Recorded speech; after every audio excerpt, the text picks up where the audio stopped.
Hey everybody, welcome back again to the show. With me is America's Counselor, Mike Devine. How you doing, Mike? I'm doing excellent. How are you doing? Well, I'm seeing ghosts. It's a Halloween week.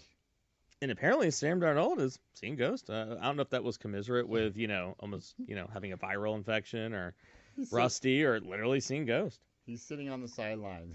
He's talking to the coach. I see dead people. What did you make of that? Because that was kind of, I don't know. Everyone made a big deal out of it. Well, I didn't think it was that make big a of big deal out of it. But why was it such a big deal? Because in our culture, we are a soundbite culture. And when you say something like that on the professional level, when you're mic'd up by the NFL or the ESPN or whoever the network is on top of it, and you're the quarterback, of a team that's worth, I don't know, $1 billion like the Jets probably are. Yeah, it doesn't probably one of the worst games you could possibly have against the Patriots, who are your in-division rivals. Which is not fair, right? Well, fair or not, you got to compete. See, when I heard him say that, all right, because I didn't even hear the video. I just saw some comment about it, Mm-hmm. and I was just like, oh, so like he hadn't played for 8 weeks. I was just like, all right, he probably was sitting there looking out there, pretty much going like, I don't even know what the hell it is I'm looking at, which is understandable, right? Yeah. I don't understand why everyone made such a big deal out of it. Him going, I'm seeing ghosts out there. Again, I think it's just because it's the soundbite that's the kind of culture and society we have where everyone wants to be. What is next? Oh, here it is. Oh, there you go. It's that whole gotcha moment. I mean, he doesn't. I don't think actually sees dead people. He might. I mean, I don't think they meant that, but I just don't understand why it was that big of a deal. It's like I don't know who the fuck else thrown to out there. I think that's. I don't know. Who is he seeing Red Grange out there on the field? Exactly. It was like the Notre Dame Walter Payton out there running around. The Notre Dame Four Horsemen. Well, here's the funny thing. Like, when he was being serious, what we're sitting there going, he was meaning. His face was serious. He wasn't. I've seen ghosts out there. Like, I see dead people. I know we have this concussion protocol. Yeah, when that happens, you're seeing ghosts. If you're seeing ghosts, I think you need to go ahead and get the hook. Just get the hook. Maybe just deactivate them altogether for the entire season because. Was that how's that not trigger a concussion protocol? I mean, I guess for me, if I heard that, what is it like? You actually have to be talking to the ghost, for it to trigger. Like, oh wow, that's really bad. Maybe it's like a Scooby-Doo episode. The ghost has to be chasing you, and then when you finally catch it, you pull it off, and you're like, wait a minute, who is that guy? Oh, wait a minute, it's Old Man Witherspoon. I would have gotten with him for you damn kids. Is that Bill Parcells? Damn it, I just won another job in New York. He's wearing a sweater vest. What the fuck? The old toe licker himself. Oh, man. I just... He's back. He is, apparently, isn't he? No. But that's what he means by ghosts, Yeah, So, yeah. Owner Woody Johnson, I don't know. I think it's very early in Darnold's career, but, I mean, he's going to... I don't know. It was a bad draft class, man. We had, Rosen, Darnold. I mean, nobody was good that draft pass. I mean, if we're being honest, who else was good? Yeah, I'll tell you who's good this year. Yeah. Buffalo. Now, I know they just lost. Who'd they lose to? Buffalo lost to some team in Pennsylvania. Yeah, I think... Some people have called the Eagles a one-hit wonder. That was a term that's been thrown around on the internet. Big win for them on who gives a fuck? They went to the promised land. I don't give a shit. They're a one-hit wonder. You know what you call the one-hit wonder? A Super Bowl champion. They got that ring. No, I'm not gonna lie. It's a little tougher to me to get excited about the victory because it's they are the most erratic team. It's you don't know what team's gonna show up. Is it the team that went into Green Bay on prime time and beat Aaron Rodgers? Is it the team that went into Buffalo, beat the 5-1 Bills? Or is it the team that got their asses handed to them by the Cowboys, the asses handed to them by the Vikings, the team that they should have beat with the Falcons? It's you don't know what team is going to show up, and so they're just very erratic at this point. But in years past, though, Dougie P's teams always kind of play a little wishy-washy, and then their backs get put against the wall, and then they go on a run. So last year they were 3-4, and then closed out the string 6-3 and made the playoffs. So and we got a really easy back six, I think, games. So whereas the Cowboys have a really tough closing out string. So I don't know. It's way too early. Mm-hmm. But you know what isn't too early to determine? The Patriots are fucking good, man. Jesus. Undefeated on the other side. They got the 49ers undefeated. I mean, they're playing. I mean, they killed the Panthers. Dude. Put up 51 points. Well, the thing is, like, what's most impressive... That shouldn't happen on the pro level. You should not give up 51 points. And I know... Dude, they're consistently doing it every game. It's ridiculous. I mean, that's a lot of points on a professional level. It should not be... But you know what? But impressive about them, though, man? That's their defense. Their defense really is almost really driving the train. Well, they didn't have Cam Newton because he wasn't available. He was out, clothes shopping or going to fashion shows, or I don't know, whatever he does these days. Have you seen the way he dresses? Dude, have you seen all the memes? Of course I have. I put some up on our Facebook page. It couldn't have happened to a better guy. That's all I gotta say. Cam Newton. I never really liked him. That's going back to college though. Remember when he did a douchebag move where he stole the kid's laptop and then just took spray paint and sprayed over the kid's name and wrote his own Cam. Did he really? I wish I was kidding. Was it back in college? Yeah. He's a kind of a D-bag. I'll still never forget when he refused to die for the fumble in the Super Bowl. His fate with me was sealed when that happened. Even when he did the fake dive, and then he pulled back, like he actually went no, and remember he was like rolling around like a child in after he got sacked. Well, not only that, but the people that stood up for him, and his excuse, I'm sure, was that I make all this money, I'm very valuable to the team, which he is. I mean, you see how Carolina's struggling without him, although he wasn't doing that great with them anyway. But this year, but you know what? You're deep into the Super Bowl, right? Late in the game, game's on the line, game's in doubt. There's a fumble. You have the chance. You got to get in there. You got to. That's where that separates the good from the great. I mean, like Ronnie Lott cut off my finger. Yeah. No, I mean, if you're not going to die for the ball then and risk it in the Super Bowl when the game's in doubt, when are you going to do it? Yeah, that really, I think Cam Newton really exposed him. He's still a tremendous quarterback, and he won the league MVP one year. I mean, it speaks for itself. But yeah. I think that fumble, him not going for it, showed a lack of, I don't know if to say courage, but courage. And not just that, but subsequently not really owning it afterward. The post game press conference when he acted like just a big child. Oh yeah. And then he stormed out, and it was just like, dude, you know what? You have no one to blame but yourself. Like you lost the Super Bowl. Yeah. So it sucks, but you're still a professional. Yeah. You're getting paid a lot of money to play this game. And you're the one. You didn't even die for the ball, and you're not even. You should have gone there and said, you know what? I'm embarrassed. I'm ashamed of that play. I'm the leader of the team. Everything he didn't do it. Yeah. I just right there, I was like, wow, dude. Like, I don't know what to tell you. You're ultra talented, but you have no heart. You just lack a certain something. He's just way overrated. Well, I wouldn't say I'm overrated. I think he's overrated. I think that separated him from being good from being great. He doesn't have a franchise quarterback mentality where he sets the tone for the team. If anything, he comes across like a petulant kid where he sits with the towel over his head and just sulking like a diva. Yeah, I mean, the things are when he's joking around and joking when every's fine, but when shit hits it's easy to do that. When shit hits the fan, though, then all of a sudden, well, he's the leader, he's the captain.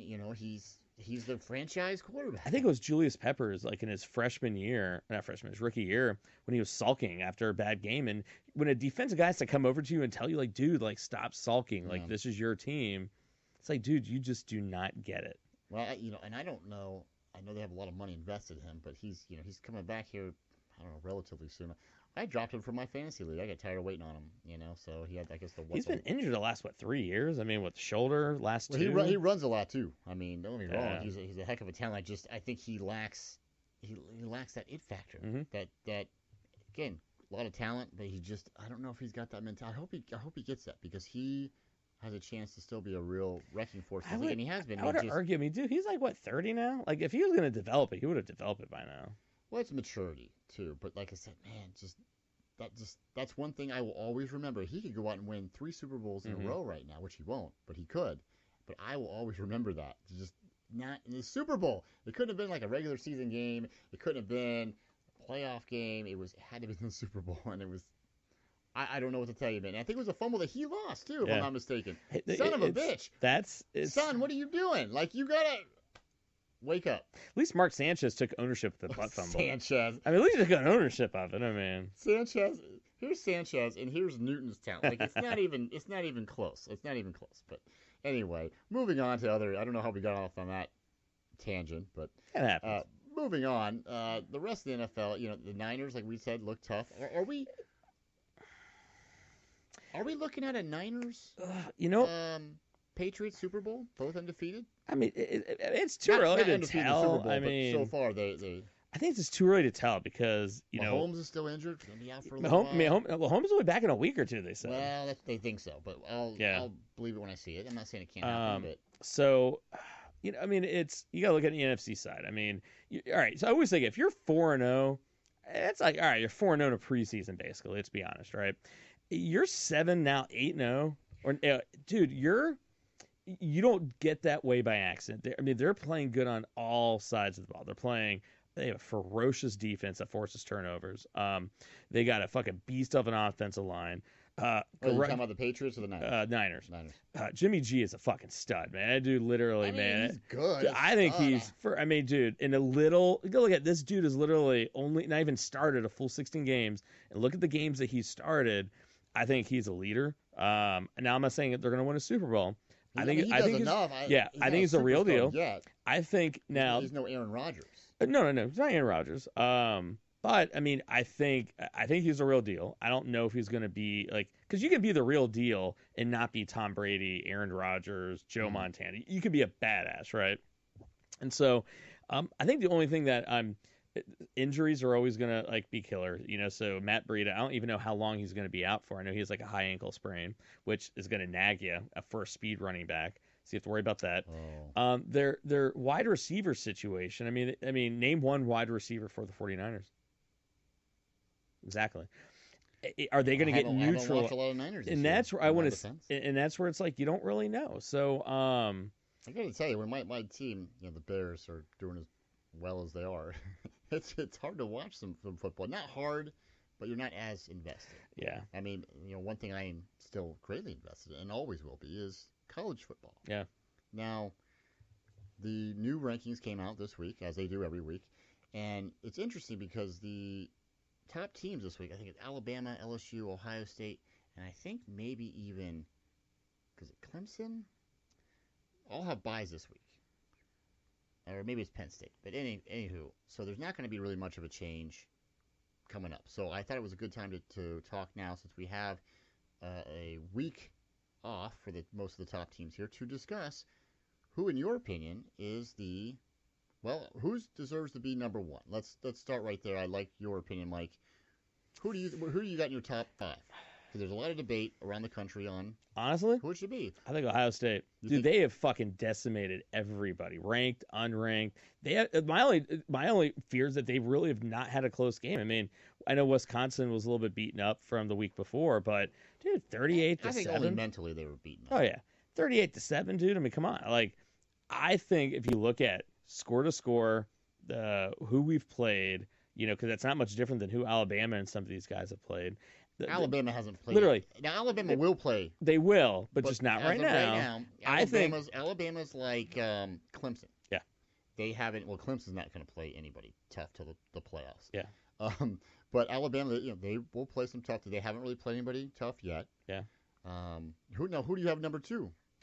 I would probably say Alabama number 2, just because the consistency kind of factor. After they play no one, you think they have number 2? I'm not saying they play nobody. I mean, Ohio State really has only started playing people. I just think if you look at the margin of victories, how we've won, how good we've looked, the turnover, I think I would argue. How can you argue that Ohio State is not the number 1 team in the nation? Okay, who you got number 3? I would say all right. So 3, 4, 5. Ooh, that's where you start getting into you start looking at Clemson, you start looking at Penn State. There's no wrong answer, but if you were a voter, then it's really tough because I think the 3, 4, 5 spots are kind of interchangeable. Maybe? Yeah, they're kind of interchangeable. It's really tough because no one has really played anyone that where you're the one weasel above the other. I mean, Penn State number 4. I mean, they've been playing some really tough kind of ball. I mean, Auburn, LSU's been playing tough, but it's once again, I go, who they played? But you probably got to go, I think, Ohio State, Alabama, LSU. I don't know if I'd put Penn State at 4, maybe 5, and maybe I'd slide in, like either like like Clemson or, I don't know. It's just really tough.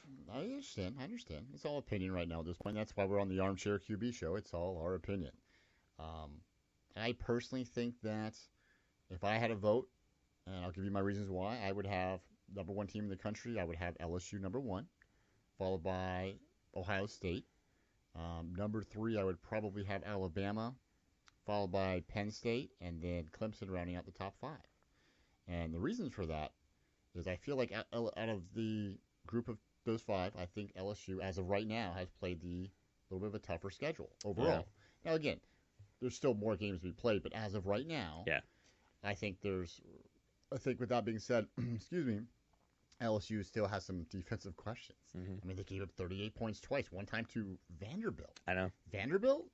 Vanderbilt has never scored 38 points in one game. No, I'm just kidding. Maybe when Cutler was, but I'm just saying, though, you can't do that and then expect you have your offense, no doubt about it. Maybe the most high-octane offense in the nation. I mean, Joe Burrow, Heisman Trophy, probably the lead candidate right now, I would say.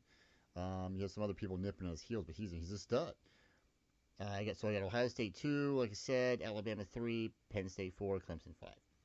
Now, with that being said, I think Ohio State, they played 2 ranked teams as well, so has LSU. So do you think current ranked teams? Yeah, I mean, when you look at on paper and you look at how they play, whatever, do you think there's a team out there that Ohio State can't beat? Well, I was just going to say, with that being said, while I have LSU ranked number 1, it's a ranking. I think the best team in the nation is still Ohio State. Yeah. Now, like I said, they have not quite earned that number 1 spot, in my opinion. Not that they're not the best team, but there's a difference between who has earned the number 1 spot versus who's the best team. You nailed it. Like right, that's all it is. I don't think Ohio State has earned number 1, but I do think Ohio State, I think, is the best team. Now, I think if and when, again, we got Alabama and Auburn at the end of the season, you can have Alabama versus LSU, which I think is going to be a heck of a contest. That's coming up here in a couple weeks, and you have Ohio State and Penn State. Now that's going to be, I think. Dude, I think the winners of the Alabama, LSU, and then Ohio State, Penn State, those are going to be, whoever wins those 2 games are going to have, again, it's going to depend on how good you win, how much you win by style points. Yeah. That's what will come into who's going to be number 1. That is going to be, of all the games this year, that's the one I'm looking forward to the most right now. I remember looking at the schedule, like, God damn, like, can we play some harder, Mm-hmm. But Penn State's just gotten better and better. That is going to be a classic Big Ten winner. Winner's going to take a lot, and it's going to to be a brawl. I'll be curious to see how the weather plays out too. Yeah, dude, this time of year, man, dude. Well, it's going to be. I mean, it is what it is. It's in the Midwest. It could be rain, it could be snow, it could be cold, it could be 60 degrees that day because it's the Midwest. It's just, I doubt it, but it's how it goes around here. So, guys, what are your thoughts about Ryan Day? One of the things I've picked up on it, he looks like a adult, grown-up version of Eddie Munster. He kind of does, doesn't he? Yeah, Eddie Munster. We can make a sign. Well, the first day I saw him, I'm like, man, I know this guy. You know what's interesting about his teams is that you saw this with, you saw it with Tressel's teams, you saw it with Urban Meyer's teams, we saw it with John Cooper's teams, but even though you only have like a sample size of the games that he kind of, and let's be honest, he probably coached half a whole last season with Meyer the way that he was. Oh, absolutely. Yeah, but this season, you can only go so much. I'm not going to make any grand statements, but there's something about this team where you don't get a sense there's going to be like that Iowa State letdown or that unranked. Purdue. You don't get this sense. Well, I can tell you, as a Buckeye fan, that's definitely still in the back of your head. Yeah, you're waiting for it, right? You're like, the last 2 years, you had phenomenal teams, and then you go out and you don't just lose, you get blown out. Yeah, you get embarrassed. You haven't seen that at all. Like, they come prepared, they're disciplined, they don't shoot themselves in the foot. They have great game plans. They don't play down to anyone. They don't look past anybody. There's something about that, Now, given, you didn't see that from Urban Meyer's teams in the beginning. So is it one of those, like, you win some championships and then you maybe get a little arrogant and a little complacent? I think my prediction as of right now, unless something changes, injuries, which they do, I think you're going to see an LSU Ohio State national championship game. Ooh. Again, depending on how the brackets end up being. Yeah. The way it goes now, I don't think Alabama's good. I think they are. I think LSU can take them. Yeah.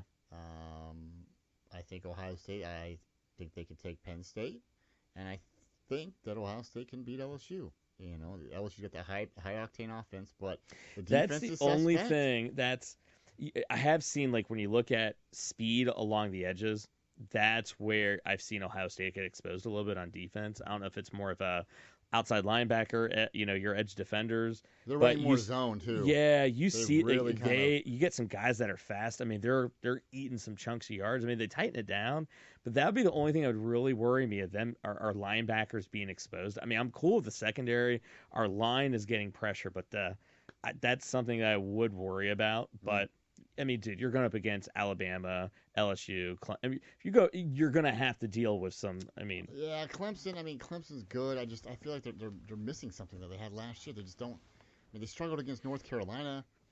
They're not. I don't think Clemson's being respected right now, which that could motivate them. I just don't think a lot of people, for being the defending undefeated national champions, especially this late in the season, and that many returning players too. That's what's weird. I feel yeah. like they're not getting the respect, and if hopefully they can harness that for their sake. But I mean, how many motivate them? How many championships has Dabo Swinney won? I believe 2. Yeah, so you gotta look at it. Okay, is this like him trying to figure out, Well, they blew out Alabama last year. I mean, blew them out. Yeah, well, you see this with a lot of teams. Like, I mean, because I know like a lot of the reports come out of the Eagles locker room. Not to switch back to the Eagles, but a lot of the veterans are kind of going. It's like, all right, you won the Super Bowl 2 years ago. It's all right. It's done. Like, stop. Like, let go of that. And it is kind of like, when you look at just teams, how much of a difference is there when you finally win that championship?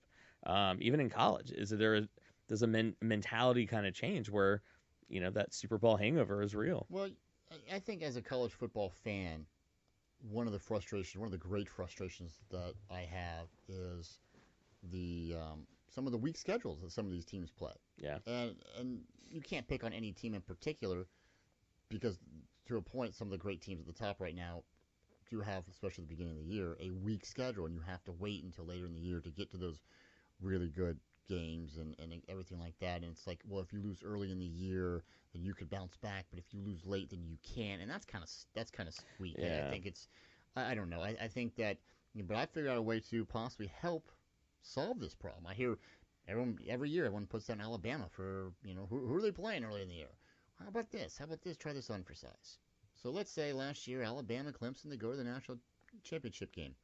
What if there was some kind of automatic rematch clause for the following season, right? Let's say week 3 or week 4. So instead of playing, Southern Mississippi State A&M or whoever Alabama's playing that week as a tune-up game, what if they say, okay, and again, this is just hypothetical, and I know it takes time. You gotta prepare hotels, and you have to rent venues, and you gotta make all the arrangements, and I get all that, but bear with me.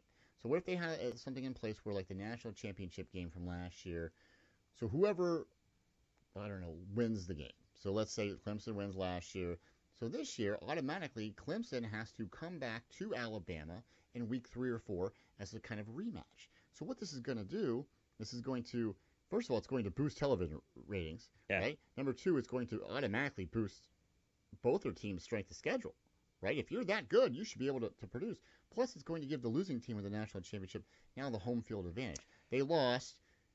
Again, it should be an automatic thing. And not just with the national championship game. Maybe I would like to see it was maybe some other bowls or some other teams. I have another solution. Well, that's even better. But hold on. But what I think this would do is right off the bat, because Alabama and Clemson, even if you lose a bunch of people, you're not going to lose so many to where your teams have dropped that much, or where, it's not the same team the next year. I don't know. I just think that would help alleviate some of this strength of schedule questions, I guess you could say. I don't know. What say you? I say do the same model that they use in Premier League soccer. Do you know how they do that? Where they bump the losing team down out of the league? Yeah, dude, make it like that. Your top 25 or top 24, that's your Premier League. But can you do that, though, with 110 teams and why the fuck Division not? 1 or whatever? They do it in soccer.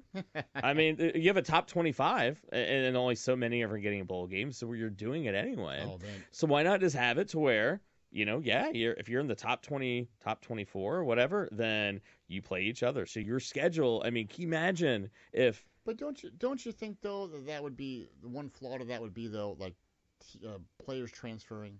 So let's say you're at Texas A&M, right? Who started ranked and now they're not. Yeah. And let's say for whatever reason they're at the bottom and they get bumped out and now they're going down to Division Two or the other Whatever the it other, is, yeah. whatever you call it, the other Group A, Group B. Is that what they have in soccer? I think so, yeah. And all of a sudden you're like a big time Texas A&M player and you're like, hey man, and all of a sudden we're going to bump down. Well, I'm going to transfer. I'm going to go to a Group A team. Yeah. I'm going to put my name in that damn transfer portal. I would argue that's happening anyway. Yeah, but you got to look at there's a lot. Is. But you got to look at, I mean, like for where I went to grad school at North Texas, where, dude, we were like the fourth, fifth largest school in Texas, but because nobody really thought anything much about their football program, they even tried like recruiting. They tried getting it. We're in Dallas. I mean, this is so much better than like being in like Lubbock, right? It's because it's just like they're perennial not in the top 25, so no one wants to sign there. So the way I would argue is that if your team drops out of that top echelon anyway, you've got about a 4-year, probably a 4-year, turnover to fix your program, you're going to have the same problem. So the only thing we're talking about is it's going to be the same other issues. It's just you're going to have a much harder schedule. And basically the whole year is one giant bowl game playoff. Maybe. I mean, think about it. Imagine if Ohio State, every single game was a top 25 team. Well, I don't know about every single game. If we're doing the Premier League only plays Premier League. But then I think it would kind of lose its luster a little bit. I mean, it's great in theory. Yeah. I think it might. You lose your division rivalries. Because then, like, wins and losses wouldn't be because everyone would be winning and losing. Like, which would be, I don't know. It'd be like football. It'd be like a team that gets in at 13 and. Isn't that one of the things that helps make college football even more exciting? Is that every game is absolutely important. I mean, it still is now, even with a playoff. But I know I'm kind of contradicting myself a little bit. But having like a national championship rematch, like in week 3 or 4, or whatever it was the following year, and it's automatically so everyone knows ahead of time. You don't spring it on them. Wait a minute, this is just the way it is. I mean, it's if you're going to be in the national champion, and then that way, this year we can't complain that someone like Alabama or Clemson, let's face it, the ACC, they have nobody. There's nobody standing in Clemson's way. They are. The only way Clemson doesn't go to the playoff is Clemson beats themselves, like they almost did at North Carolina. Like, right? And is it fair that Clemson basically goes unchallenged because they're in a weak division? And I know divisions go up and down. And trust me, I'm not a proponent of these 2 SEC teams in a 4-team playoff. I'm not a proponent of that. I feel like you really need to win your conference. See, that's the downside to it. When you play this whole, like, it should be the top 4. And the thing is, like, and this is where I think for me, they need 8 teams. Well, I guess the way I look at it is that I'm more of a pro fan than a college fan, right? So the thing is, like, for me, the whole idea of like divisions and whatever, I could give 2 shits about. What I care about, like, I don't like seeing like Ohio State versus Walnut State and then winning 45-2. I'd rather see Ohio State versus Clemson. Next week, Ohio State versus Penn State. The week after that, Ohio State versus Alabama. That to me would be, every game would be fucking entertaining as hell. And then the thing is, then if you're meeting that team in the playoffs again, that makes the NFL awesome, because then all of a sudden you have the ability to go, we've already seen them once. We're gonna make the adjustments. We're gonna come back and beat them this time. But that's, once again, I love pro football where you have these largely better teams, and you're gonna lose some games because it's competition. If you're going 13-0, it's like there's really no competition except for maybe 2 or 3 games a year. Right. Well, I think getting back to the rankings, the AP and the coaches polls, I mean, those have basically become a thing of the past. They're irrelevant. Wouldn't you agree? I mean, the College Football Playoff Committee, they are not bound to the top 4 of any polls. Their job is to pick, in their opinion, the top 4 teams in the nation, period. Doesn't matter. They could go out and pick the 10th ranked team, who's undefeated. They could go out and pick Minnesota. If Minnesota survives to the end, they'd probably be there anyway, because they would have to defeat an Ohio State or a Penn State. Yeah. But just for example, they could pick a team that's not in the top 4 or 5. They could pick the 8th ranked team if they choose to. Now there would be a lot of backlash, and people would be. It'd be like the Electoral College. You really see the Electoral College going again? But they've already had controversy. They've already done that. And they've already left teams out. But 2 teams from one conference, unless they're head and shoulders, if there's no other everyone else has one loss, that might be different. But if you take a one loss, say SEC, because that's always the talk, you take a one loss SEC team that did not win the conference championship, or maybe didn't even go to the conference championship, but then you don't take, say, a one loss Pac-12 or a one loss Big 12 team that did win their championship. You're like, what's the point of these championship games? What's the point of them? That's all I'm saying. I think that's I think that's what a lot of people were worried about with the bowls. Yeah. Was that you kind of change the structure up, you make it to where the conferences don't really matter at all. Well, what I'm saying is if the conference championship game isn't going to be the deciding factor, right? Then why have them? With that being said, if you're not going to have a conference championship game, why even have a conference? What's the point? Well, and that's where I think we need to get rid of conferences. I think that needs to be the best teams. Well, I mean, so let's say, for example, like you were to bust it up, right? And it's up to you to schedule almost like a Notre Dame syndrome. Like they're a victim of their own success, but sometimes they're a victim of their own, scheduling. Yeah. Where you hear it every year with Notre Dame, and because they're independent. Whoever your top 24 is, top 24 plays each other. It's like feast or famine with Notre Dame. They either play, because they play like USC, they play Michigan, they play. So either those teams are either really good every year, and Notre Dame has a hell of a strength.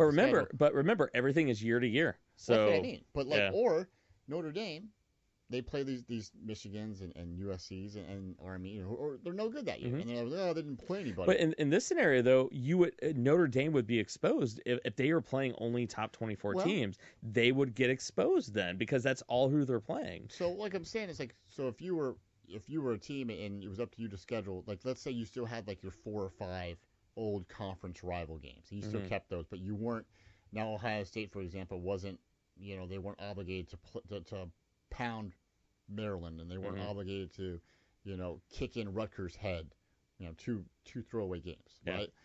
Instead of getting rid of that, they could go out and say, hey, listen, you need to schedule someone because the strength of schedule is going to come into effect. See, I think if you did the Premier League thing, you don't even have to think about that. It's going to be like in the NFL. You have 32 teams. What is your guys' schedule, and you come up with it. You don't have to think about who are my throwaway games. It's like, no, there are no throwaway games. The only teams you're playing are in the top 24.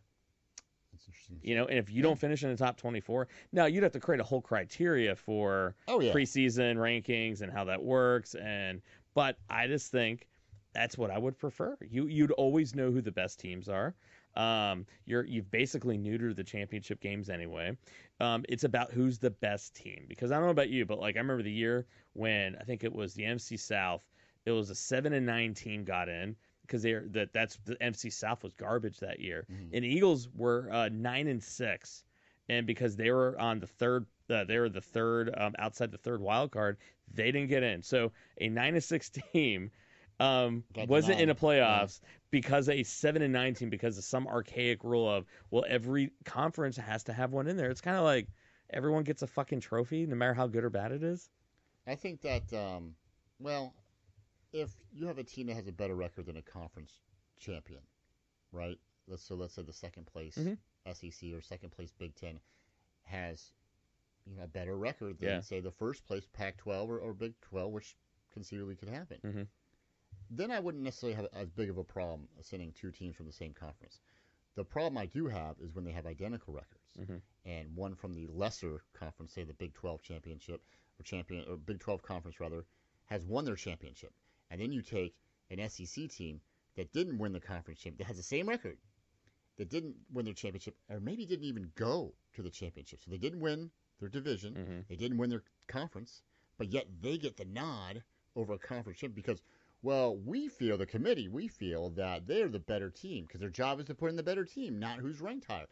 That's when I have a problem with it. But in the case where it's a team that says something like that, I don't have a problem with someone getting left out. And that's why my Premier League scenario works best because, hey, who gets in?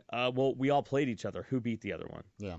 That's the thing. 24 teams, 12 games a year. They never do that. Oh, fuck no. No way I would do it. No. But if you wanted who the best teams were, that's how you would do it. Because I don't think you'd get the people that they wouldn't travel as much. Like if if USC and Alabama were doing a home and away, for example, which is going to happen once a generation or twice a generation, right? A home and away.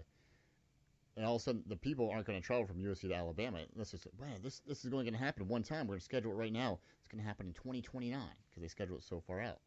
But if you start doing it every year, it's going to lose its luster. those USC fans are not going to, and vice versa, Alabama fans aren't going to travel every year, every other year to you. Not as many. Some still will. You'll have your diehards. But I think they would lose out money because it becomes common. When it becomes common, it's not special anymore. So that's one thing. I see what you're saying, but I think that's one reason why they wouldn't do it. So the Eagles against the Cowboys twice a year isn't special? Well, how many people from Philadelphia that would travel to Dallas it just... Oh, dude, we had my first year was 60% of that stadium were Eagle fans. I understand that, and I know Jerry's World is kind of the exception. But what I'm saying, the difference between the NFL versus the NCAA is, I can think of 5 or 10 NCAA football stadiums that can hold and sell out on a regular basis north of 100,000 people. How many NFL, with the exception of Jerry's World, right, which is just that's in of itself, how many NFL stadiums not only can hold that many, but actually legitimately could sell us out? None. Really? One? None? There's a reason for that. That's all I'm saying. You know why they don't do that? Because they haven't done it. Because if they could, they would have. If they could, they would have, right? I mean, let's be honest here. If Cleveland Browns were selling out 80,000, 100,000 people, they'd have a stadium that would hold that many. They can't do it. That's all I'm saying. So I think it makes it more special. I don't know. We kind of got off on a tangent there. That's okay. Tangents happen. One thing I do want to cover here before we leave is this year's World Series. Yeah, man. Dude, the Stros and Nats, man. I'll tell you what, I've been watching that series. It's fantastic. It was fantastic. It is fantastic. It's a little tough for me to watch it. Really? Yeah, I mean, the Mets, we were just barely missed it. Forget about the Mets. I'm talking about just strictly baseball. I'm not gonna lie, I have a difficult time. When I was younger, I could watch like the old, because I think there's just a lot of players I liked on the other teams. I could always watch, the A's or the Dodgers or the Yankees I have a really difficult time anymore watching baseball when the Mets aren't playing. It's like the game has just changed so much. Like, I even get annoyed watching the Mets game sometime with like the analytics and just there's 17 fucking pitcher changes in like one inning. The batters, it's just like its game's gotten so analytical, so like strategy organized. I just really don't.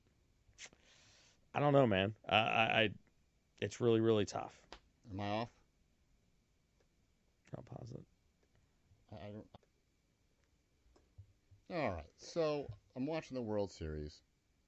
Great series, by the way. The Stros, Nats, looking good.